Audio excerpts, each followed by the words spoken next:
My mother-in-law believed she could outsmart me, convinced that she could manipulate me into signing a loan document and gifting her a house for free. It's as if she thinks I'm incredibly naive, but little does she know, I have a plan that will leave her utterly embarrassed. I don't really care about her opinion on the matter. Before I married my husband, I had high hopes for a positive relationship with my mother-in-law. Having lost my own mother as a teenager, I thought a great mother-in-law could help fill that void. Unfortunately, my expectations were shattered when I met my worst nightmare in human form during my relationship with Bob. When Bob and I began dating, meeting his family was something I eagerly anticipated. Unbeknownst to me, my eagerness might have seemed desperate to some, leading Bob to repeatedly postpone the introduction. Eventually, I met his parents, and I instantly fell in love with them.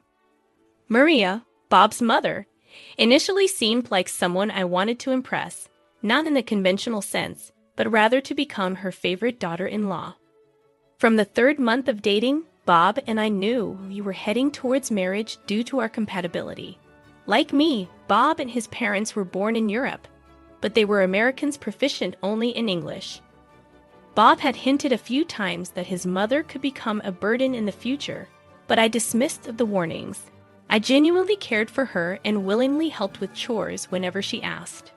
My motivation stemmed from a desire to amend mistakes from my teenage years, during which my relationship with my own mother was strained. Despite Bob's warnings, I disregarded the possibility of being manipulated by his mother. I aimed to build a strong bond, having had failed attempts with older women in the past. Even when Bob cautioned me, I believed he simply wanted his mother to have some space. However, I started noticing signs that she might be taking advantage of our relationship. For instance, Bob's mother would intentionally neglect her dishes on the days she knew I would be visiting, hinting at a hidden agenda. Upon my arrival, I willingly took on the responsibility of doing the dishes and tidying up her chaotic kitchen. The same applied to grocery shopping. Adding to the complexity, Maria was disabled and relied on a limited disability check. Despite its inadequacy, she would frequently call me to borrow money. My inability to say no, coupled with my fear of being perceived as a bad person, led me to comply. Over the 2 years of Bob and I dating, my relationship with his mother flourished. Even when I sensed that she was taking advantage of me, I hesitated to stop my actions. The constant borrowing, whether it was $50 or $100, didn't bother me because I wanted Maria to be content. She had come to view me as her own, and I guess she exploited that connection. Deep down, every smile I elicited from Maria made me feel like I was rectifying the mistakes of my troubled teenage years. As a teenager, I unknowingly caused my single-parent mother a lot of distress. It wasn't until I grew older and she passed away that I understood the gravity of my actions. Despite her efforts, I constantly compared her to others and eventually ran away from home. I didn't return until her demise, leaving her with a skewed perception of her motherhood. This painful realization fueled my actions toward Maria. Eventually, Bob and I got married, marking one of the happiest moments of my life. It wasn't just about the wedding, it was the joy of having a supportive family to fall back on. I could officially call Maria Mom, and as a nurse, I became her personal caregiver, bringing us even closer. Little did I know that Maria didn't reciprocate my feelings as much as I loved her. She seemed to be the type who went above and beyond, even with those she cherished. About a year into our marriage, Maria began urging us to have children. Bob and I, however, had decided to wait at least 3 years before starting a family. When we explained our reasoning to Maria, little did I know that this decision would unravel a new chapter in our relationship. She vehemently opposed our decision, immediately presenting us with a litany of reasons why we should start a family sooner rather than later. At that time, Bob had been laid off from his job, placing the financial burden squarely on my shoulders. Despite our own challenges, Maria continued to call, requesting to borrow money. She often complained about the meager disability funds she received. In her texts, she acknowledged her debts and promised to repay as soon as she had the means. Strangely, I never bothered to keep track, lending money out of love rather than expecting repayment. Maria, however, consistently reminded me of the amounts she owed, perhaps attempting to reassure me of her intention to settle the debts. Initially, I thought Maria's insistence on us having children early would subside after we explained that we weren't ready. However, each visit to her house or dinner turned into an opportunity for her to bring up the topic. Initially tolerable, her persistence escalated to sending YouTube videos, baby pictures, and images of happy families. It became overwhelming, prompting me to confide in Bob. His attempt to address the issue only worsened it, as Maria began offering unsolicited advice, even recommending fertility doctors. Her assumptions reached a breaking point when she suggested I might be barren, throwing a tantrum. Frustrated by her incessant interference, I distanced myself. I reduced visits and limited phone calls to once or twice a week, ensuring Bob was present during our conversations. Fortunately, after 2 years of marriage, Maria seemed to grasp the gravity of her behavior. She accepted that we would start a family when we felt ready, not succumbing to her wishes. Even though our closeness had diminished, Maria remained in my thoughts, and I extended help whenever possible.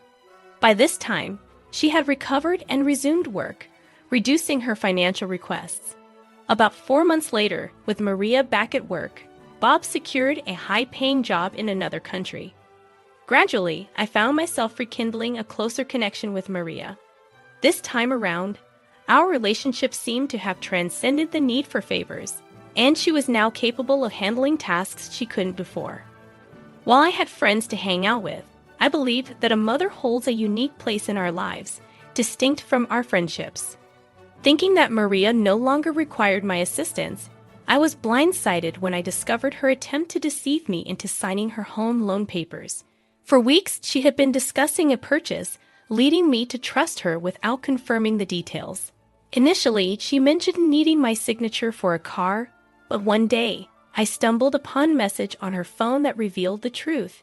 The papers were not for a car, but for a home loan. Enraged, I contemplated confronting her immediately but feared the hurtful words that might ensue. Instead, I kept silent and left after she returned with snacks. Back at my apartment, I pondered ways to outsmart Maria and eventually devised a plan. I created a document in our country's native language, knowing she was proficient only in English and wouldn't understand its content. When Maria called, stating she had obtained the papers for the dealer and inviting me to sign them, I seized the opportunity. Carrying the bogus document, I requested a copy in my native language. Maria, unsuspecting, agreed. I left her house, claiming I needed to print the subtitled document, and returned minutes later with the fabricated paper I had prepared the previous night. Upon my return, I convinced Maria that we should both sign this document instead of the original home loan papers. Obligingly, she agreed. Rushing off to work in the afternoon, I promised to drop by later in the evening. When I returned to Maria's house that night, I anticipated her realization of the ruse, expecting her to send the papers back to the company. To my astonishment, her reaction was quite unexpected. I attended a small house party that Maria had organized, unaware that she was celebrating the successful signing of the house loan papers. She had invited her friends, and the atmosphere was filled with laughter and drinks. Little did I know, everyone in the room, except my father-in-law, was privy to Maria's deceptive act. Upon entering the house, I sensed that Maria wasn't thrilled to see me. Her attention was solely on her guests. To add insult to injury, they openly discussed the loan in my presence. Realizing the situation, I decided to play ignorant. I inquired about the loan paper Maria mentioned, and she burst into laughter, even mockingly calling me a poor thing. She reveled in her successful trickery, claiming she duped me into signing her home loan papers under the guise of getting a new car. I allowed her to revel in her moment of triumph for a brief moment before revealing that I was well aware of her deception. Even if I hadn't known Maria's intention, I would have figured it out the day I signed. After all, everything on the document was plainly written in English. I couldn't help but wonder how she planned to get my signature without me reading the document first. Opting for a more dignified response, I remained calm despite her attempts to provoke a reaction. To spoil her celebratory mood, I challenged Maria to translate a line from the document she held. Initially hesitant, she complied after sensing my determination. The first line revealed my awareness. I am attempting to deceive my daughter-in-law, but I've been busted because she already knows. As she read out the damning line, Maria's eyes widened in anger. Without wasting time, she erupted into a tirade, hurling insults and regretting her son's marriage to me. Her hurtful words cut deep, and I couldn't stand being humiliated in front of the guests. I fired back, asserting my innocence and refusing to be blamed for her deceptive actions. I harbored no regrets for exposing the truth, considering it a necessary lesson for Maria. Maria understood that convincing me to sign her home loan papers would be a challenge. Resorting to deception, she tricked me into signing them, thinking it was a clever move on her part. Unfortunately, this maneuver led to significant tension between Bob and me. Maria, likely playing the victim, must have informed Bob that I insulted and humiliated her in front of her friends. It has been a week, and Bob refuses to answer my calls or respond to messages. The frustrating part is that he hasn't heard my side of the story, and despite repeated attempts, all my calls go straight to voicemail. He was supposed to return home last weekend, but he hasn't, and there's been no communication. Despite feeling regretful about the strange situation with Bob, I stand by my decision not to regret exposing Maria's deception. The question I have is whether I am in the wrong for outsmarting Maria and responding assertively to her actions. Despite her being my mother-in-law and an elder, I couldn't let her manipulate the situation. I'm eager to hear your comments. Update number 1. I appreciate the comments on my original post. It hasn't been easy since last week when Bob returned home with an attitude.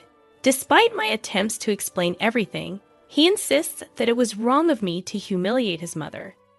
He seems to overlook the fact that his mom tried to deceive me into signing her home loan papers. Bob is so angry that he believes I should have called him when I discovered Maria's intentions. I haven't spoken to or visited Maria since then, still shocked at how she treated me despite all I did for her. The most frustrating part is that Bob is now threatening divorce if I don't apologize to Maria. In a heated argument 2 days ago, he left the house in the morning with some belongings.